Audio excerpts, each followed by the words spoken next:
जय हिंद दोस्तों, मेरा नाम है देव और आप देख रहे हैं दोस्तों जीके मंडी। दोस्तों आए हम इस वीडियो में दोस्तों 40 क्वेश्चन करने वाले हैं जो संविधान के दोस्तों बार बार एग्जाम में रिपीट हो रहे हैं। मैंने ओनली वही क्वेश्चन लिए और दोस्तों 40 क्वेश्चन में से आपको जरूर बताना है इस 40 क्वेश्चन में से आपकी कितने क्वेश्चन सही हुई। और दोस्तों ये क्वेश्चन दोस्तों मैं आपसे कमेंट बॉक्स में मैं आपसे पूछूंगा, जिसको आपको कमेंट बॉक्स में आंसर देना है। और चलते हैं दोस्तों क्वेश्चन देखते हैं यहाँ पर कि भारतीय संविधान किस तिथि को लागू हुआ था। तो भारतीय संविधान है वो किस तिथि को लागू हुआ था, तो इसका सही उत्तर करेंगे। तो इसका सही उत्तर क्या होगा? ऑप्शन ए इसका सही उत्तर होगा। भारतीय संविधान है वो 26 जनवरी 1950 को लागू हुआ था। और चलते हैं दोस्तों नेक्स्ट क्वेश्चन देखते हैं यहाँ पर कि भारत का संविधान बनने में कितना समय लगा। तो भारत का संविधान बनने में कितना समय लगा, तो इसका सही उत्तर करेंगे। तो इसका सही उत्तर क्या होगा? ऑप्शन बी इसका सही उत्तर होगा 2 वर्ष 11 माह 18 दिन। दोस्तों इसको माह कर लेना, इसको हाँ लगा देना यहाँ पर। 2 वर्ष 11 माह 18 दिन लगे थे यहाँ पर भारत का संविधान बनने में। चलते हैं यहाँ पर नेक्स्ट क्वेश्चन यहाँ पर देखते हैं यहाँ पर कि संविधान सभा की पहली बैठक कब हुई थी। संविधान सभा की पहली बैठक है दोस्तों कब हुई थी, तो इसका सही उत्तर करेंगे दोस्तों। तो इसका सही उत्तर क्या होगा? इसका सही उत्तर ऑप्शन डी इसका सही उत्तर होगा 9 दिसंबर 1946 को संविधान सभा की पहली बैठक हुई थी। ठीक है दोस्तों, याद रखेंगे यहाँ पर। चलते हैं यहाँ पर नेक्स्ट क्वेश्चन की तरफ। यहाँ पर संविधान सभा का जो स्थायी अध्यक्ष है वो किसे चुना गया। संविधान सभा का स्थायी अध्यक्ष है वो किसे चुना गया? जवाहरलाल नेहरू, डॉक्टर नारायण प्रसाद, भीमराव अम्बेडकर या बी आर राव। तो इसका सही उत्तर क्या होगा? तो इसका सही उत्तर ऑप्शन बी इसका सही उत्तर होगा डॉक्टर नारायण प्रसाद को संविधान सभा का स्थायी अध्यक्ष चुना गया था। ठीक है दोस्तों, याद रखेंगे यहाँ पर। चलते हैं यहाँ पर नेक्स्ट क्वेश्चन देखते हैं कि संविधान सभा का जो अस्थायी अध्यक्ष कौन था। संविधान सभा का अस्थायी अध्यक्ष कौन था या किसे चुना गया था? तो देखते हैं यहाँ पर जवाहरलाल नेहरू, डॉक्टर नारायण प्रसाद, सच्चिदानंद सिन्हा या बी एन राव।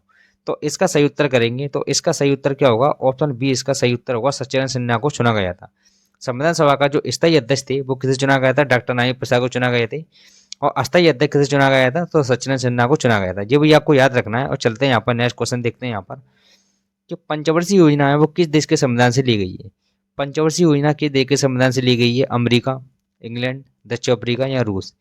तो पंचवर्षीय योजना किस देश के संविधान से ली गई है? तो ऑप्शन डी इसका सही उत्तर होगा रूस के संविधान से ली गई है। दोस्तों याद रखना है यहाँ पर पंचवर्षीय योजना और मौलिक कर्तव्य। दोस्तों जो मौलिक कर्तव्य हैं वो भी किसके संविधान से लिए गए हैं? रूस के संविधान से लिए गए हैं। ठीक है दोस्तों, याद रखना है यहाँ पर।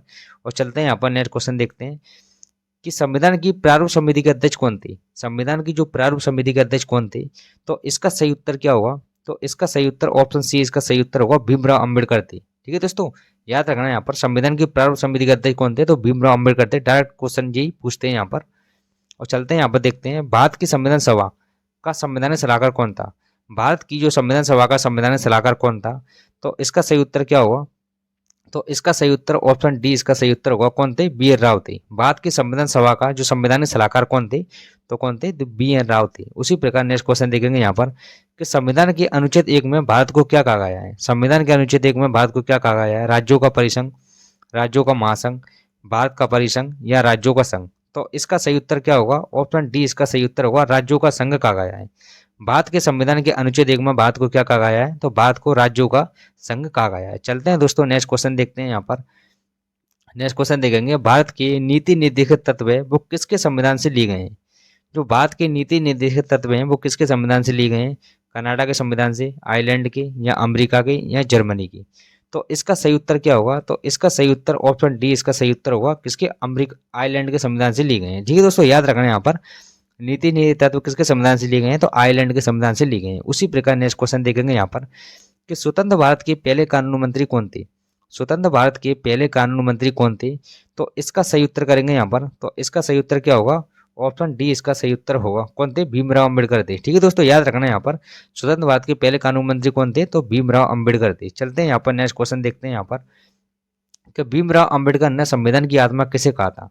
तो भीमराव अम्बेडकर ने संविधान की जो आत्मा कहा था वो किसे कहा था, तो इसका सही उत्तर क्या होगा? ऑप्शन सी इसका सही उत्तर होगा संवैधानिक उपचारों को अधिकार को डॉक्टर भीमराव अम्बेडकर ने संविधान की आत्मा कहा था। दोस्तों वेरी वेरी आईएमपी क्वेश्चन है यहाँ पर। ये संविधान की आत्मा कैसे कहा था, तो संवैधानिक उपचारों को अधिकार को कहा था। दोस्तों याद रखेंगे ये क्वेश्चन को। चलते हैं यहाँ पर नेक्स्ट क्वेश्चन की तरफ। यहाँ पर किस संविधान संशोधन को मिनी संविधान कहते हैं। दोस्तों वेरी वेरी आईएमपी क्वेश्चन है यहाँ पर, ये जो काफी बार एग्जाम में पूछा जाता है किस संविधान को मिनी संविधान कहते हैं। तो इसका सही उत्तर क्या होगा? तो इसका सही उत्तर ऑप्शन बी इसका सही उत्तर होगा 42वें संविधान संशोधन को मिनी संविधान के नाम से जानते हैं। किस संविधान को? 42वें संविधान संशोधन को जानते हैं। ठीक है दोस्तों, याद रखेंगे यहाँ पर। और चलते हैं यहाँ पर नेक्स्ट क्वेश्चन की तरफ। निम्न में से कौन सा मौलिक अधिकार नहीं है। निम्न में से कौन सा मौलिक अधिकार नहीं है, तो इसका सही उत्तर क्या होगा? तो इसका सही उत्तर दोस्तों क्या होगा? ऑप्शन बी इसका सही उत्तर होगा। संपत्ति का अधिकार दोस्तों मौलिक अधिकार नहीं है। दोस्तों पहले कितने मौलिक अधिकार थे? 7 थे, लेकिन संपत्ति के अधिकार को 44वां संविधान संशोधन द्वारा इसे हटा दिया गया था। ठीक है दोस्तों, याद रखेंगे यहाँ पर। और किस अधिकार में डाल दिया दोस्तों इसे? तो इसे विधिक अधिकार में डाल दिया। ये भी आपको याद रखना है कि संपत्ति का अधिकार एक विधिक अधिकार की श्रेणी में आता है। ठीक है दोस्तों, याद रखेंगे। चलते हैं यहाँ पर नेक्स्ट क्वेश्चन की तरफ। यहाँ पर नेक्स्ट क्वेश्चन देखते हैं कि संविधान में मौलिक अधिकार है किस देश के संविधान से लिए गए हैं? दोस्तों संविधान में जो मौलिक अधिकार है किस देश के संविधान से लिए गए हैं? अमेरिका, इंग्लैंड, कनाडा या दक्षिण अफ्रीका? तो इसका सही उत्तर क्या होगा? तो इसका सही उत्तर ऑप्शन ए इसका सही उत्तर होगा। अमेरिका के संविधान से लिए गए हैं। किसके संविधान से लिए गए हैं? तो अमेरिका के संविधान से लिए गए हैं। ऑप्शन ए इसका सही उत्तर होगा। उसी प्रकार नेक्स्ट क्वेश्चन देखते हैं यहाँ पर कि राष्ट्रपति बनने के लिए कितनी उम्र आवश्यक है? राष्ट्रपति बनने के लिए कितनी उम्र चाहिए? 18 वर्ष, 21 वर्ष, 35 वर्ष या 30 वर्ष? तो इसका सही उत्तर करेंगे तो इसका सही उत्तर क्या होगा? ऑप्शन सी इसका सही उत्तर होगा। 35 वर्ष चाहिए। कितनी चाहिए राष्ट्रपति बनने के लिए? तो 35 वर्ष आयु होनी चाहिए जब कोई व्यक्ति राष्ट्रपति बन सकता है। उसी प्रकार नेक्स्ट क्वेश्चन देखेंगे यहाँ पर। एकमात्र भारतीय जो निर्विरोध राष्ट्रपति चुने गए, तो एकमात्र भारतीय जो कौन थे जो निर्विरोध राष्ट्रपति चुने गए? तो इसका सही उत्तर क्या होगा? तो इसका सही उत्तर ऑप्शन सी इसका सही उत्तर होगा। कौन थे? वो नीलम संजय रेड्डी थी। दोस्तों ऑप्शन सी इसका सही उत्तर होगा। उसी प्रकार नेक्स्ट क्वेश्चन देखते हैं यहाँ पर। राष्ट्रपति को पद की शपथ कौन दिलाता है? राष्ट्रपति को जो पद की शपथ है वो कौन दिलाता है? तो इसका सही उत्तर क्या होगा? तो इसका सही उत्तर ऑप्शन डी इसका सही उत्तर होगा। कौन दिलाता है? तो भारत का मुख्य न्यायाधीश दिलाता है। ठीक है दोस्तों, ऑप्शन डी इसका सही उत्तर होगा। उसी प्रकार नेक्स्ट क्वेश्चन देखते हैं यहाँ पर। राष्ट्रपति अपना त्यागपत्र किसे सौंपता है? जो राष्ट्रपति है वो अपना त्यागपत्र है वो किसे सौंपता है? तो इसका सही उत्तर क्या होगा? तो इसका सही उत्तर ऑप्शन बी इसका सही उत्तर होगा। किसे सौंपता है? तो उपराष्ट्रपति को सौंपता है। ठीक है दोस्तों, याद रखना यहाँ पर ऑप्शन बी इसका सही उत्तर होगा। उसी प्रकार नेक्स्ट क्वेश्चन देखते हैं यहाँ पर कि राज्यसभा का जो पदेन सभापति कौन होता है? राज्यसभा का जो पदेन सभापति कौन होता है? लोकसभा अध्यक्ष, उपराष्ट्रपति, प्रधानमंत्री या राज्यसभा अध्यक्ष? तो राज्यसभा का पदेन सभापति कौन होता है? तो इसका सही उत्तर क्या होगा? ऑप्शन बी इसका सही उत्तर होगा। ठीक है दोस्तों, कौन होता है? उपराष्ट्रपति होता है राज्यसभा का पदेन सभापति। उसी प्रकार नेक्स्ट क्वेश्चन देखेंगे यहाँ पर। भारत के संविधान की प्रस्तावना में समाजवादी धर्मनिरपेक्ष शब्दों को किस संविधान संशोधन द्वारा जोड़ा गया है? दोस्तों वेरी वेरी एमपी क्वेश्चन है यहाँ पर जी कि संविधान की प्रस्तावना में समाजवादी धर्मनिरपेक्ष शब्दों को किस संविधान संशोधन द्वारा जोड़ा गया है? तो इसका सही उत्तर क्या होगा? तो इसका सही उत्तर दोस्तों क्या होगा? ऑप्शन डी इसका सही उत्तर होगा। 42वें संविधान संशोधन द्वारा जोड़ा गया है। ठीक है दोस्तों, याद रखना ऑप्शन डी इसका सही उत्तर होगा। ठीक है दोस्तों, चलते हैं यहाँ पर नेक्स्ट क्वेश्चन की तरफ। यहाँ पर नेक्स्ट क्वेश्चन देखते हैं कि भारत का संविधान है पूर्ण रूप से तैयार हुआ था। भारत का संविधान जो पूर्ण रूप से कब तैयार हुआ था? तो इसका सही उत्तर करेंगे तो इसका सही उत्तर क्या होगा? इसका सही उत्तर ऑप्शन सी इसका सही उत्तर होगा। ठीक है दोस्तों, याद रखना ऑप्शन सी इसका राइट आंसर होगा। और लागू कब हुआ था दोस्तों? तो लागू कब हुआ था? 26 जनवरी 1950 को लागू हुआ था। ये भी आपको याद रखना है। चलते हैं यहाँ पर नेक्स्ट क्वेश्चन की तरफ। यहाँ पर भारतीय राज्य व्यवस्था में सर्वोच्च है। भारतीय राज्य व्यवस्था में क्या सर्वोच्च है? संसद, धर्म, संविधान या सर्वोच्च न्यायालय? तो इसका सही उत्तर क्या होगा? तो इसका सही उत्तर ऑप्शन सी इसका सही उत्तर होगा। ठीक है दोस्तों, क्या है? संविधान। भारतीय राज्य व्यवस्था में सर्वोच्च क्या है? तो संविधान है। दोस्तों आपको जरूर बताना है कि 40 क्वेश्चन में दोस्तों आपके कितने क्वेश्चन सही हुए। ठीक है दोस्तों, जरूर बताना है कितने क्वेश्चन सही हुए। और चलते हैं यहाँ पर नेक्स्ट क्वेश्चन देखते हैं यहाँ पर कि भारतीय संविधान में कितनी अनुसूचियां हैं? भारतीय संविधान में कितनी अनुसूचियां हैं? तो इसका सही उत्तर क्या होगा? भारतीय संविधान में कितनी अनुसूचियां हैं? तो ऑप्शन बी इसका सही उत्तर होगा। कितनी अनुसूचियां हैं?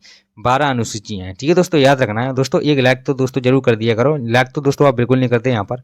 और चलते हैं यहाँ पर नेक्स्ट क्वेश्चन देखते हैं कि मूल संविधान में कितनी अनुसूचियां हैं? मूल संविधान में कितनी अनुसूचियां हैं? तो कितनी अनुसूचियां दी दोस्तों मूल संविधान में? तो इसका सही उत्तर क्या होगा? ऑप्शन ए इसका सही उत्तर होगा। मूल संविधान में 8 अनुसूचियां थी, लेकिन 4 अनुसूचियां फिर बाद में जोड़ी गई थी। तो कितनी अनुसूचियां हुई थी? 12 अनुसूचियां हो गई थी। चलते हैं यहाँ पर नेक्स्ट क्वेश्चन देखते हैं यहाँ पर कि संविधान की 10वीं अनुसूची का संबंध किससे है? जो संविधान की 10वीं अनुसूची थी उसका संबंध किससे है? भाषाओं से, शपथ ग्रहण से, पदाधिकारियों के वेतन से या दल बदल कानून से? तो इसका सही उत्तर क्या होगा? तो इसका सही उत्तर ऑप्शन डी इसका राइट आंसर होगा। ठीक है दोस्तों, किससे? 10वीं अनुसूची का संबंध किससे? तो दल बदल कानून से। चलते हैं यहाँ पर नेक्स्ट क्वेश्चन देखते हैं यहाँ पर कि संविधान में संसदीय प्रणाली है वो किस देश के संविधान से ली गई है? संविधान में संसदीय प्रणाली किस देश के संविधान से ली गई है? इंग्लैंड, जर्मनी, दक्षिण अफ्रीका या कनाडा? तो इसका सही उत्तर क्या होगा? ऑप्शन ए इसका सही उत्तर होगा। किससे ली गई है? तो इंग्लैंड के संविधान या ब्रिटेन के संविधान। इंग्लैंड को ही दोस्तों क्या बोलते हैं? ब्रिटेन बोलते हैं यहाँ पर। जी भी ध्यान रखना है यहाँ पर, क्या बोलते हैं? ब्रिटेन बोलते हैं इंग्लैंड को। ठीक है दोस्तों, कभी कभी ब्रिटेन लिख के आता है, कभी कभी इंग्लैंड लिख के आता है, तो आपको कंफ्यूज नहीं होना है यहाँ पर। और चलते हैं यहाँ पर, देखते हैं यहाँ पर नेक्स्ट क्वेश्चन कि संविधान के किस अनुच्छेद में धन विधेयक की परिभाषा दी गई है। संविधान के किस अनुच्छेद में धन विधेयक की परिभाषा दी गई है, तो इसका सही उत्तर क्या होगा, तो इसका सही उत्तर ऑप्शन सी इसका सही उत्तर होगा। अनुच्छेद 110 में, अनुच्छेद 110 में धन विधेयक की परिभाषा दी गई है, तो ऑप्शन सी इसका सही उत्तर होगा। चलते हैं यहाँ पर नेक्स्ट क्वेश्चन देखते हैं कि मूल कर्तव्य संविधान के किस भाग में है। जो मूल कर्तव्य है संविधान के किस भाग में है, तो ये भी आपको याद रखना है यहाँ पर, भाग 4 में, भाग 4 का में, भाग 3 में या भाग 1 में। तो इसका सही उत्तर क्या होगा, इसका सही उत्तर ऑप्शन बी इसका सही उत्तर होगा। और दोस्तों कभी आपसे पूछ लिया है कि मूल कर्तव्य किसके संविधान से लिए गए हैं, मतलब किस देश के संविधान से लिए गए हैं, तो यहाँ पर ध्यान रखना रूस किसके संविधान से लिए गए हैं, रूस के संविधान से मूल कर्तव्य लिए गए हैं। ये भी आपको याद रखना है यहाँ पर, पंचवर्षीय योजना और मूल कर्तव्य किसके संविधान से लिए गए हैं, तो रूस के संविधान से लिए गए हैं। चलते हैं यहाँ पर नेक्स्ट क्वेश्चन देखते हैं यहाँ पर कि संविधान के किस भाग में, संविधान के किस भाग में संविधान संशोधन की प्रक्रिया का उल्लेख है। संविधान के किस भाग में संविधान संशोधन की प्रक्रिया का उल्लेख है, भाग 4 में, भाग 4 का में, भाग 3 में या भाग 20 में। तो इसका सही उत्तर क्या होगा, तो इसका सही उत्तर ऑप्शन डी इसका सही उत्तर होगा, भाग 20 में है। ठीक है दोस्तों, याद रखना है यहाँ पर कौन से भाग में है, भाग 20 में है। उसी प्रकार नेक्स्ट क्वेश्चन देखेंगे यहाँ पर कि समानता का अधिकार किस अनुच्छेद में दिया गया है। जो समानता का अधिकार है वो किस अनुच्छेद में दिया गया है, तो इसका सही उत्तर क्या होगा, तो इसका सही उत्तर ऑप्शन बी इसका सही उत्तर होगा, अनुच्छेद 14 से 18 में दिया गया है। समानता का अधिकार कहाँ से दिया गया है, तो अनुच्छेद 14 से 18 में दिया गया है। याद रखना है क्वेश्चन। चलते हैं यहाँ पर नेक्स्ट क्वेश्चन की तरफ।